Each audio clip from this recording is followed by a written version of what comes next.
বনলতার ভাড়া করা গুন্ডা যখন লাজুকে ছুরি দিয়ে আঘাত করে মেরে ফেলতে যাবে, ঠিক ওই মুহূর্তেই অনুভবের হাতে প্রচন্ড মার খাওয়ার পর ওই গুন্ডা লোকটা সবকিছু স্বীকার করে নেয়। বলে দেয়, আমাকে বনলতা ম্যাডাম ভাড়া করেছে লাজু ম্যাডামকে মেরে ফেলার জন্য। তো বন্ধুরা, এই নিয়ে বিস্তারিত জানতে হলে এখনই ভিডিওতে লাইক দিয়ে পুরো ভিডিওটি দেখতে থাকো।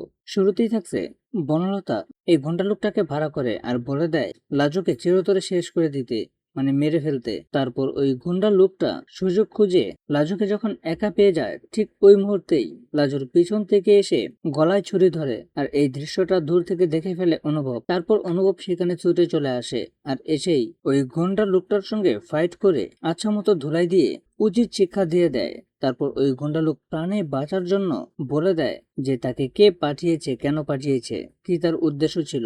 অনুভবের এক কথায় সে বলতে থাকে, আমাকে বনলতা ম্যাডাম পাঠিয়েছে লাজু ম্যাডামকে মেরে ফেলার জন্য, আপনার জীবন থেকে চিরতরে শেষ করার জন্য। এই কথাগুলো অনুভব শুনতে পেরে অনেকটাই রেগে যায় বনলতার উপর। তারপর লাজুকে সাথে নিয়ে আবারও তাদের বাড়িতে যায় আর বনলতাকে সবার সামনে আচ্ছা মতো অপমান করে তাকে ঘাড় ধাক্কা দিয়ে বাড়ি থেকে বের করে দেয়। তো বন্ধুরা, যদি এভাবেই সবটা হয় তাহলে তোমাদের কার কার কাছে ভালো লাগবে তা এখনই কমেন্টে জানাও। আর এরকম নিত্য নতুন সিরিয়ালের আপডেট পেতে এখনই আমাদের এই চ্যানেলটা সাবস্ক্রাইব করো।